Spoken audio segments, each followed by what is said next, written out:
Mä oon tällä hetkellä tosi haipeissa, mutta samalla myös tosi jännittynyt. Mä oon muuttamassa tässä nyt tän kuukauden päästä tai sisällä Helsinkiin. Joo, mä asun tällä hetkellä niin korvessa kuin vaan voi asua.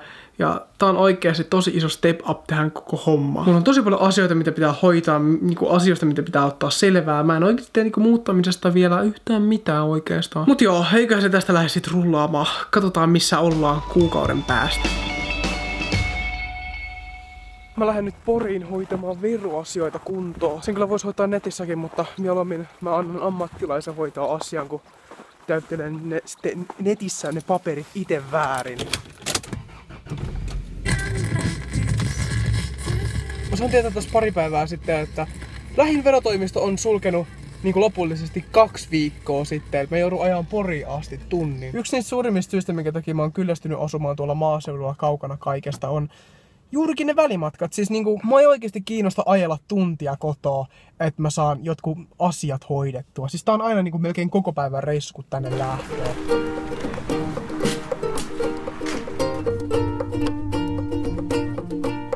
Oli kyllä yllättävän nopea, ei tarvinnut niinku venaa kuin joku vartti, niin mun vuoro oli sit jo. Se oli hyvä, kun mulla oli vuoronumero joku 016.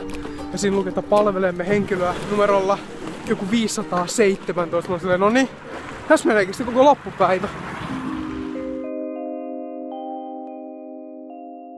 Mä oon tässä nää muutamat viime päivät nyt vaan selannut kämppiä ja yrittänyt löytää mieleistä. Ja sieltä on löytynyt ihan mukavia mun niinku hintaluokalle, kukkarolle sopivia. Mutta mä vähän luulen, että niitä on hankala saada.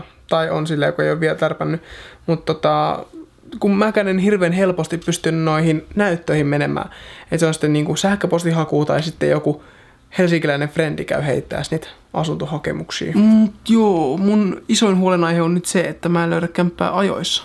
Se duunin alkamispäivä vähän painoo päälle, että saa nyt nähdä. Se on varmaan sitten punkkaamista jollain friendillä sen aikaa. Mä en kyllä toivoisi, että niin olisi, mut eipä sinne sitten oikein muutakaan voi. Tää on kyllä oikeasti tosi lyhyt varoitusaika hakea nyt asuntoa Helsingistä, mutta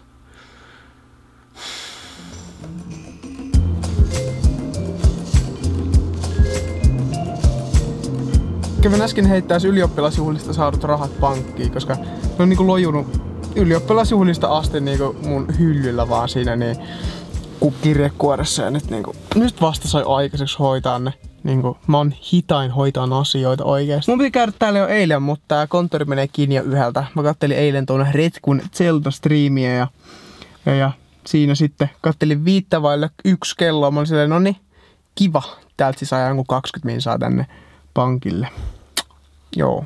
Mä oon löytänyt tosi hyvän kämpän, joka olisi niinku aivan mielettömän hyvällä paikalla. Ja mä soittelin sille välittäjälle tuossa muutama päivä sitten. Ja se sanoi, että mulla on hyvät mahikset, mä oon ollut aktiivinen ja kaikkea ja tälleen. Mä oon tosi haipeessa, siis se on sellainen kämppä, että sen mä haluaisin. Mä tosiaan sovittiin, että mä soittelen sille uudestaan tänään ja mä nyt soitan sille ja kyselen, että mikä on homman nimi. Koiviston Sami täällä, hei! Sovittiin, että mä soittelen tänään. All right. Tehdään näin. Yes. Moikka! Huomenna pitäisi mennä katsomaan kämppää. Välittäjä sanoi, että omistaja haluaa tehdä nopeat päätökset ja siellä on niinku yleinen näyttö tänään. Mä vaan toivon, että se ei tekisi sitä päätöstä vielä tänään ja pääsis kattoon sitä.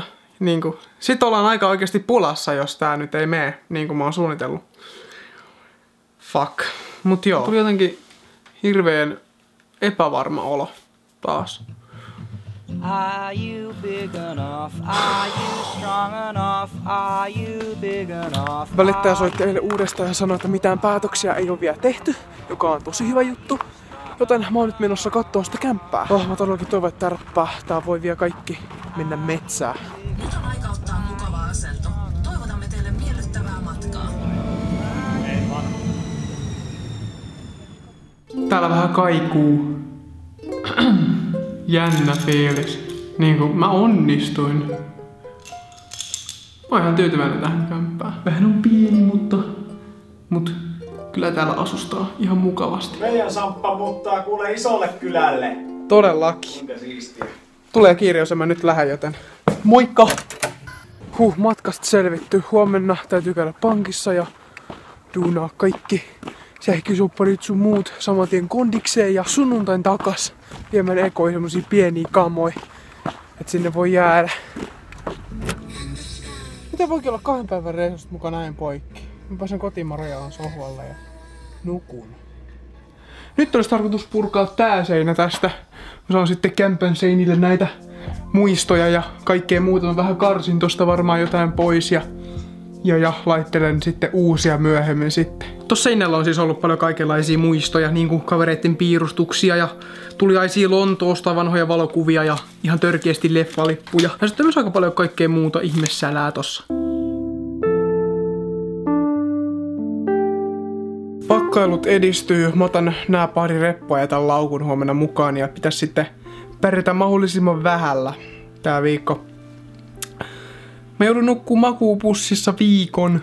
Mä en tuu nauttii siitä, mutta mä saan viikon päästä kaikki kamat sisään, on isommat huonekalut ja eiköhän se siitä sitten. Oikeastaan en mä vaan niinku keksi mitään sanottavaa tästä. Joten mä vaan sanon asioita, joita tästä jotain järkeä. Esimerkiksi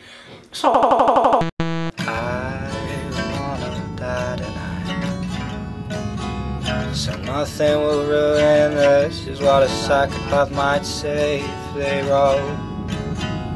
But here is, I'm not self. Taas täällä kaikukammiossa tän mun seuraavan viikon sänkyni kanssa ja eikö duuniviikko alkaa huomenna ja katsotaan millainen on ensimmäinen viikko ja katsotaan myös, että kuinka rikki mun selkä on tän viikon jälkeen.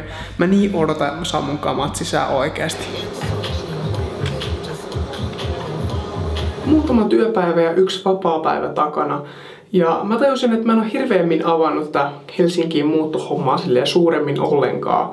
Ja joo, mulla on alkanut siis duunit täällä. Mä oon mukana tekemässä Lakon ja Herban boksisarjaa, joka alkaa tuossa huhtikuussa keskiviikkoilloissa. Tästä sarjaa tehdään silleen tosi tubelähtöisesti, joten on tavallaan niinku hyvä, että on mukana tubettajia duunaamassa sitä, niin saadaan silleen semmoista tube-fiilistä siihen. Mä oon tosi onnekas, että mä pääsen niinku näin pienellä kokemuksella mukaan televisiotuotantojuttuihin ja on ollut aivan törkeä mielenkiintoista nähdä sitä, millain niitä kuvataan ja tälleen. Ja mä oon myös tosi onnekas, että mä löysin tämän kämpän ajoissa, koska se oli niin kriittisellä tasolla jo, että se oli muutamista päivistä kiinni, että me joutunut menemään frendeille punkkaan. Tälleen toi makuupussit sydämi tuhoo mun selän. On oikeesti hirveitä öitä takana. Muutama yö vielä ja sitten pääsee kunnon sänkyyn nukkumaan. Aha, joku soittaa. Ring. Noniin. Halo? Sami vuokraantaja. Joo. Niin, sitä vaan, että Sami täällä on jotain huume...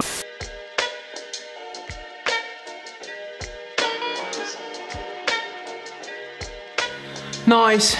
Joo, täällä alkaa itse asiassa näyttää jo ihan kodilta. Täällä on vielä pari paikkaa, mitkä pitäisi järjestellä ja laittaa kuntoon, mutta kyllä täällä elää. Mä oikeesti tykkään tästä nyt tosi paljon. Tää tuntuu mun huoneelta, joka on vaan siirretty tänne. Tosi hyvä fiilis tästä kaikesta. Nyt on kamat sisällä. Nyt alkaa YT-neuvottelut ja Sami saa patkut. Roope oli tosiaan auttamassa mua roudauksessa ja se oli tosi nopeasti hoidettu ja niin, sellaista.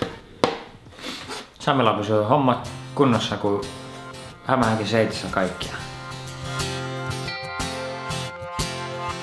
On kyllä hassu fiilis. Vähän päälle kuukausi mä sain sen puhelun, että kaikki varmistuu ja mä tajusin, että mun täytyy oikeasti alkaa etsiä kämppää täältä päin. Tän viikon aikana, mitä täällä on oleillut ja varsinkin nyt kun kamat on sisällä, niin on alkanut sisäistää sitä, että tää on mun oma kämppä. Mä asun täällä. Nämä videojutut ja tän telkkarisarjan duunaaminen on mun tämänhetkistä elämää. Ja se, että on oikeasti tosi iso muutos sille, mitä esimerkiksi pari kuukautta sitten mun elämä oli. Tää muuttoprosessi on itsessäänkin opettanut kyllä paljon erilaisia asioita. Esimerkiksi on realisoitunut se, että sinne jääkaappiin ei kyllä ilmesty tavaraa, jos sitä ei sinne hommaa. Varmasti tämmöisiä perusjuttuja, joka jokainen, joka muuttaa ekaa kertaa pois, niin tajuaa. Totta kai se on aina tiennyt, mutta jotenkin on silleen, kun menee katsomaan sen jääkaapille. Ja mä en oo ikinä ollut sille kotoakaan pois montaa viikkoa kerrallaan, että varmaan semmonen pieni koti-ikävä alkaa kohta hiipimään, mutta pääsiäisen aikana menen sinnekin käymään sitten kyllä. Mut joo, kertokaa ihmeessä mitä mieltä olitte tän tyyppisestä videosta, että oli kuukauden ajalta matskua ja tälleen. Me nähdään taas seuraavassa videossa ja se olisi moro!